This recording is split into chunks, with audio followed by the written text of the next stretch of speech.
Prakash sir, ಎಷ್ಟು ಸಾಂಗ್ಗಳಿದ್ದಾವೆ, location ಎಲ್ಲೆಲ್ಲಿ shoot ಮಾಡಿದ್ರು?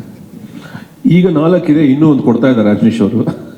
ಸೊ ಒಟ್ಟು 5 ಸಾಂಗ್ ಇದೆ. ಲೊಕೇಶನ್ಸ್ ಎಲ್ಲ ಹೇಗೆ ಶೂಟ್ ಮಾಡಿದ್ವಿ? ಸರ್ ಆ್ಯಕ್ಚುಲಿ ಎಲ್ಲ ಆಲ್ಮೋಸ್ಟ್ ಸೆಟ್ ಆ್ಯಕ್ಚುಲಿ ಶೂಟ್ ಮಾಡಿದ್ದೀವಿ. ಆ್ಯಂಡ್ ಇವಾಗ ಇನ್ನೊಂದು ಮಾಡ್ತಿರೋದು ಬಂದು ಬ್ಯಾಕ್ಗ್ರೌಂಡ್ ಸಾಂಗ್. ಆ್ಯಂಡ್ ಎಲ್ಲ ಸೆಟ್ಟಲ್ಲೇ ಶೂಟ್ ಆಗಿದೆ. ಆ್ಯಂಡ್ ಒಂದು ಬ್ಯಾಂಕಾಕಲ್ಲಿ ಶೂಟ್ ಮಾಡಿದ್ದೀವಿ. ಸರ್, ಆರಂಭದಲ್ಲಿ ಸಿನಿಮಾದ ಟೈಟಲ್ ಡೆವಿಲ್ ದಿ ಹೀರೋ ಅಂತಿತ್ತು. ಈಗ ಆರಂಭದಲ್ಲಿ ಸಿನಿಮಾದ ಟೈಟಲ್ ಬಂದು ಡೆವಿಲ್ ದಿ ಹೀರೋ ಅಂತಿತ್ತು. ಈಗ ಜಸ್ಟ್ ದಿ ಡೆವಿಲ್ ಅಂತಿದೆ. ಕಾರಣ ಏನಾಗಿದೆ ಸರ್? ದ್ವಿಪಾತ್ರ ಏನಾದ್ರು ಇದೆಯಾ ಸರ್ ಅಂತ ಸಿನಿಮಾ? ಸಾರಿ, 2 ಪಾತ್ರ ಏನಾದ್ರು ಇದೆಯಾ ಸರ್ ಅಂತ? ಡುವಲ್ ರೋಲ್ ಇದೆಯಾ ದರ್ಶನ್? ಇಲ್ಲ, ನನಗೆ ಬೇಸಿಕ್ಲಿ ಡೆವಿಲ್ ದಿ ಹೀರೋ ಇಂದ ದ ಡೆವಿಲ್ ತುಂಬ ಮೋರ್ ಆಪ್ಟ್ ಅಂತ ಅನಿಸ್ತು. ಸೊ ಹಾಗಾಗಿ ದ ಡೆವಿಲ್.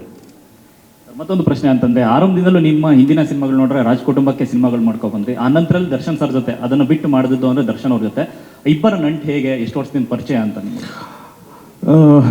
ಆ್ಯಕ್ಚುಲಿ ದರ್ಶನ್ ನಾನು ಅನ್ನೋದಕ್ಕಿಂತ ನಮ್ಮ ತಂದೆ ಆ್ಯಂಡ್ ತೂಗುದೀಪ ಶ್ರೀನಿವಾಸ್ ಅಂಕಲ್ ಬಂದು ಫ್ರೆಂಡ್ಸ್. ಅಂದರೆ ನಮ್ಮ ತಂದೆ ಸಿನಿಮಾ ಮಾಡ್ತಿದ್ದ ಕಾಲದಿಂದ ನಾನು ನಮ್ಮ ಮನೆಗೆ ಬರ್ತಿದ್ದಂಥ ಕೆಲವು ಆರ್ಟಿಸ್ಟ್ಗಳಲ್ಲಿ ತೂಗುದೀಪ ಶ್ರೀನಿವಾಸ್ ಮಾಮ ಒಬ್ಬರು, ಅವ್ರು ಬಿಟ್ಟರೆ ಶಂಕರ್ ನಾಗ್ ಅವರು, ಅನಂತ್ ನಾಗ್ ಅವರು ಬರೋರು, ಇಷ್ಟೇ ಜನ ಬರ್ತಿದ್ದು ಆ್ಯಕ್ಚುಲಿ. ಸೊ ಹಾಗಾಗಿ ದರ್ಶನ್ ಅವ್ರ ತಾಯಿ ಆಗಿರ್ಬೋದು, ತಂದೆ ಆಗಿರ್ಬೋದು, ತುಂಬ ಕ್ಲೋಸ್ ಫ್ಯಾಮಿಲಿ ಫ್ರೆಂಡ್ಸ್ ನಮಗೆ.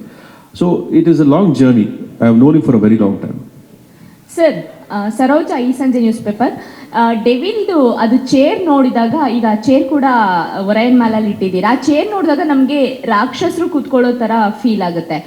ಪ್ಲಸ್ ಡೆವಿಲಲ್ಲಿ ಒಂದು ಕಣ್ಣು ಕೂಡ ಇಟ್ಟಿದ್ದೀರಾ. ದರ್ಶನ್ ಸರ್ನ ನೆಗೆಟಿವ್ ಶೇಡ್ ಅಂತಂದ್ರೆ ತೀರಾ ಕ್ರೂರವಾಗಿ ಏನಾದ್ರು ತೋರಿಸ್ತಿದ್ದೀರಾ, ಅಥವಾ ವಿಲನ್ಗಳಿಗೆ ವಿಲನ್ ಆಗಿ ಏನಾದ್ರು ಕಾಡ್ತಾರಾ?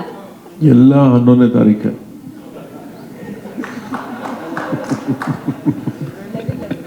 11/12/2025. ಕಾಂತ್ರಾ ಸರ್, ನನ್ನ ಪ್ರಶ್ನೆ ಕಾಂತ್ರಾ ಸರ್.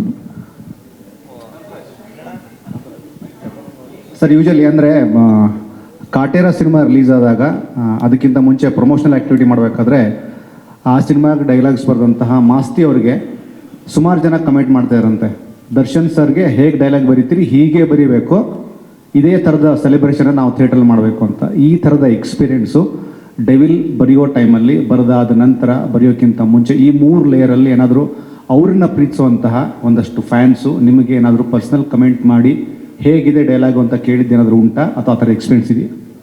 ಖಂಡಿತ ಕೇಳಿದ್ದಾರೆ, ಅವ್ರಿಗೆ ಉತ್ತರನೂ ಕೊಟ್ಟಿದ್ದೀನಿ. ನಾನು ಮಾತಾಡೋಕ್ಕಿಂತ ಸಿನಿಮಾದಲ್ಲೂ ಮಾತಾಡ್ತಾ ಇದ್ದಾರೆ. ಪ್ರಕಾಶ್ ಸರ್, ಇಲ್ಲಿ ನಿಮ್ಮ ಎದುರುಗಡೆ ಡೆವಿಲ್ ಸಿನಿಮಾ ಒಂದು ಟೈಟಲ್ ಫಿಕ್ಸ್ ಮಾಡಿದಾದ್ಮೇಲೆ, ದರ್ಶನ್ ಅವರ ಇನ್ಸಿಡೆಂಟ್ ಆದ್ಮೇಲೆ ಒಂದಷ್ಟು ಜನ ಸೋಷಿಯಲ್ ಮೀಡಿಯಾದಲ್ಲಿ ಮಾತನಾಡೋದಕ್ಕೆ ಶುರುವಾಯಿತು. ಏನಂತಂದ್ರೆ ಡೆವಿಲ್ ಅನ್ನೋದು ನೆಗೆಟಿವ್ ಎನರ್ಜಿ ಕೊಡ್ತಾ ಇದೆ. ಅದರಿಂದಾನೇ ದರ್ಶನ್ ಅವರ ಲೈಫಲ್ಲಿ ಒಂದಷ್ಟು ನೆಗೆಟಿವ್ ಥಾಟ್ಸ್ ಮತ್ತೆ ಇದೆಲ್ಲ ಆಗಿರುವಂಥದ್ದು ಅಂತ ಹೇಳ್ಬಿಟ್ಟು, ಆಗೇನಾದ್ರೂ ನೀವಾಗಿರ್ಬೋದು, ನಿಮ್ಮ ಟೀಮ್ ಅವರಾಗಿರ್ಬೋದು, ಟೈಟಲ್ನ ಚೇಂಜ್ ಮಾಡುವಂತಹ ಮಾತುಕತೆ ಏನಾದರೂ ಆಗಿತ್ತಾ ಅಂತ? ಇಲ್ಲ ಸರ್, ನಾನು ಮೊದಲೇ ಹೇಳಿದಾಗೆ script is very important for us. ನಾವು ಯಾವುದೇ ಸಿನಿಮಾ ಕೈಗೆ ಎತ್ಕೊಂಡ್ರು ಕೂಡ ಅದಕ್ಕೆ ಸ್ಕ್ರಿಪ್ಟ್ ತುಂಬ ಇಂಪಾರ್ಟೆಂಟ್ ಆಗುತ್ತೆ. ಆ್ಯಂಡ್ ಅದಕ್ಕೆ ಏನು ಬೇಕು ಅದನ್ನೇ ನಾವು ಮಾಡೋದು, ಅದು ಬಿಟ್ಟು ಬೇರೆ ಯಾವುದೂ ನಾವು ಮಾಡಲ್ಲ. ಇನ್ಫ್ಯಾಕ್ಟ್ ಇದು ಇಷ್ಟೆಲ್ಲ ನಡೀತಿದ್ದಾಗಲೂ ಅಷ್ಟೇ ಒಂದಷ್ಟು ಡಿಸ್ಕಷನ್ಸ್ ಬಂತು. ಬಟ್ ನಾವು ಹೇಳಿದಿಷ್ಟೇ, ಸಿನಿಮಾಗೆ ಈ ಟೈಟಲ್ ಬೇಕು.